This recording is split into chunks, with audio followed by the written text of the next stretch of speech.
Desde el capítulo 13 y hasta el final del libro, el mensaje en Hechos de los Apóstoles se centra en el ministerio del apóstol Pablo. Anteriormente habíamos observado el carácter y comportamiento de Saulo de Tarso como perseguidor de la iglesia del Señor. Pero a partir del capítulo 13, Lucas hace un énfasis muy particular en su carácter y comportamiento como apóstol de Jesucristo. Desde el mismo capítulo 13, Pablo y Bernabé dan inicio a un primer viaje evangelístico que les lleva por diferentes lugares del Imperio Romano, como Chipre, Antioquía de Pisidia e Iconio y Listra. Las vicisitudes en torno a este primer viaje se nos registran en los capítulos 13 y 14 del mismo libro de los Hechos. Después de esto, y mientras Pablo y Bernabé se hallaban de nuevo en Antioquía de Siria, surge el problema con los judaizantes, el cual se nos registra en Hechos de los Apóstoles capítulo 15. Al final de este mismo capítulo, y después de aclarar el asunto con los judaizantes, Pablo se aparta de Bernabé para iniciar con Silas un segundo viaje. En Hechos de los Apóstoles capítulo 15, entre los versículos 39 al 41 leemos las siguientes palabras. Y hubo tal desacuerdo entre ellos que se separaron el uno del otro. Bernabé, tomando a Marcos, navegó a Chipre, y Pablo, escogiendo a Silas, salió encomendado por los hermanos a la gracia del Señor y pasó por Siria y Cilicia, confirmando a las iglesias. Para cuando llegamos a Hechos de los Apóstoles, capítulo 16, un nuevo personaje se une a la travesía. Su nombre es Timoteo. En Hechos de los Apóstoles, capítulo 16, versículos 1 al 3, leemos lo siguiente. Después llegó a Derbe y a Listra, y he aquí, había allí cierto discípulo llamado Timoteo, hijo de una mujer judía creyente, pero de padre griego. Y daban buen testimonio de él los hermanos que estaban en Listra y en Iconio. Quiso Pablo que éste fuese con él, y tomándole le circuncidó por causa de los judíos que había en aquellos lugares, porque todos sabían que su padre era griego. Pablo y sus dos acompañantes prosiguen su camino, no sin antes ser impedidos por Dios mismo para abandonar la jornada hacia el Asia y Bitinia. Fue así como aquellos hombres se hallaron en la ciudad de Filipos. Esto mismo podemos leerlo en Hechos 16, entre los versículos 6 al 10. Para Hechos de los Apóstoles, capítulo 16, versículos 11 y 12 se nos dice: Zarpando pues de Troas, vinimos con rumbo directo a Samotracia, y el día siguiente a Neápolis, y de allí a Filipos, que es la primera ciudad de la provincia de Macedonia, y una colonia, y estuvimos en aquella ciudad algunos días. Filipos era la ciudad más importante de la provincia de Macedonia. Se hallaba a 14 kilómetros del puerto de Neápolis, junto a la vía Egnatia, cosa que le hacía un paso obligado para todos aquellos que deseaban pasar desde el oriente al occidente del imperio. Además de esto, estaba ubicada en la fértil llanura del río Gangites, rodeada por sus imponentes montañas, rebosantes en oro y plata. La ciudad adquirió su nombre del padre de Alejandro Magno, Filipo II de Macedonia, quien residió en ella para el año 358 a.C. 2 siglos más tarde, Filipos fue declarada provincia romana, como nos lo confirma Lucas en los versículos que leímos anteriormente. Ahora bien, los habitantes de la ciudad eran en su gran mayoría ciudadanos romanos, y así nos lo confirma Lucas también en Hechos 16:21. Sin embargo, Lucas nos manifiesta, además de lo anterior, que allí existía una colonia judía, la cual seguramente era muy pequeña como para prescindir de la sinagoga.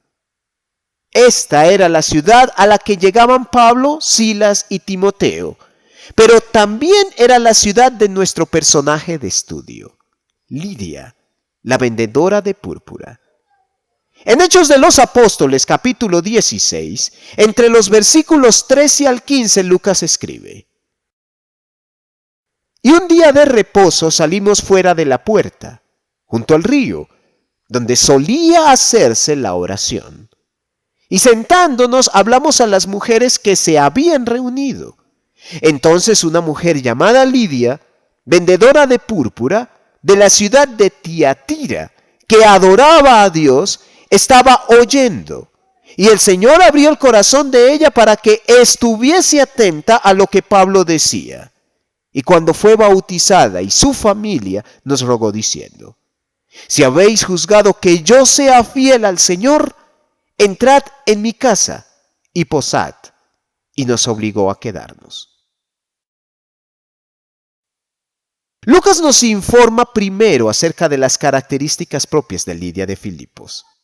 En Hechos 16:13, Lucas nos dice que Lidia era una persona dedicada al comercio. Ella era vendedora de púrpura.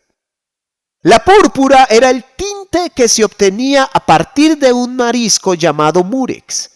De él se extraía la glándula que al exprimirse segregaba un líquido lechoso y viscoso, el cual al ser expuesto al aire libre se convertía en un cosmético de color púrpura, con el cual se teñían las telas comúnmente usadas por los aristócratas del primer siglo. Esto nos dice mucho acerca de Lidia, al menos desde su punto de vista social y económico, pues seguramente su círculo de clientes estaba dominado por los nobles y magnates. Pero Lucas nos añade en Hechos 16:14 que Lidia provenía de la ciudad de Tiatira, una ciudad en la provincia de Asia Menor, fundada en el siglo IV a.C. por Seleuco I. Tiatira fue una guarnición fronteriza del Imperio Romano, bajo cuyo régimen conservó una enorme importancia, sobre todo en la industria y en la red vial. Tiatira se destacaba por sus artesanos y por la confección de ropa, por la alfarería y la fundición en el bronce. Esto podría implicar que Lidia fuese un agente manufacturero de la ciudad. Finalmente, Lucas nos dice en Hechos 16:14 que Lidia adoraba a Dios. Esto implica o bien que Lidia era judía o con mayor seguridad que era prosélita. Concluimos aquello a partir de su nombre claramente de origen griego. Tenemos entonces a una mujer con una buena posición económica, pero también con una mejor disposición espiritual. No todas las veces sucede esto, pero Lidia nos confirma que lo material no necesariamente va en contravía de lo espiritual. En estos mismos versículos, Lucas también nos da evidencia de los tres elementos importantes en la conversión de todo ser humano. En primer lugar, que la conversión demanda la predicación del Evangelio. Notemos que en Hechos 16:13 Pablo y sus compañeros de viaje buscaron el lugar más propicio para proclamar las buenas nuevas. En el caso particular de Filipos, aquel lugar era la orilla del río Gangites, donde las mujeres piadosas acostumbraban a reunirse para orar. Esto nos confirma que la enseñanza de la verdad ni está limitada a un lugar determinado, ni tampoco lo está para ciertas personas en particular. Ya fuese en el Areópago en Atenas, con los filósofos griegos, o en la sinagoga, con los judíos ortodoxos, o en la orilla del río Gangites con las mujeres de la ciudad, cualquier lugar podría ser propicio para predicar el Evangelio. En segundo lugar, que la predicación del Evangelio requiere especial cuidado y atención de aquellos que los escuchan. En Hechos 16:14 vemos que Lidia estaba atenta a lo que Pablo decía. La palabra atenta, en Hechos 16:14, proviene del término griego prosechein, el cual manifiesta una disposición mental para con alguien o con algo determinado. El doctor A.T. Robertson manifiesta en su comentario al griego del Nuevo Testamento: Lidia mantuvo su mente centrada en el mensaje que Pablo dirigía, cosa que llamó poderosamente su atención. Así entonces se nos confirma que no solo es importante una predicación correcta en el contexto de la conversión. Junto a ello, es también muy importante la atención correcta en el mensaje que es predicado. Ya fuese Pedro con los judíos en Hechos de los Apóstoles capítulo 2, o Felipe con los samaritanos en Hechos de los Apóstoles capítulo 8, y Pablo con las mujeres piadosas en la ciudad de Filipos. En todos estos casos se evidencia la enorme importancia de escuchar atentamente el Evangelio de Jesucristo. En tercer lugar, que la atención correcta generalmente procede a la obediencia plena. En Hechos 16:15 leemos: y cuando fue bautizada y su familia nos rogó diciendo: si habéis juzgado que yo sea fiel al Señor, entrad en mi casa y posad. Y nos obligó a quedarnos. Notemos que la predicación fue escuchada con atención, lo cual condujo al bautismo de Lidia y su familia. Esta misma situación la podemos observar también en todos los casos de conversión anteriormente analizados.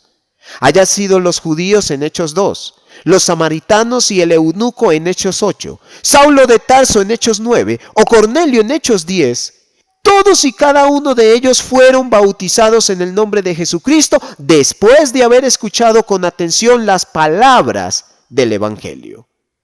Así, Lidia confirmó su fidelidad al Señor cuando prestó atención a la predicación de Pablo, pero no solamente desde un punto de vista intelectual o teórico, sino que además desde el punto de vista práctico y tangible, llevando a cabo el bautismo para la salvación.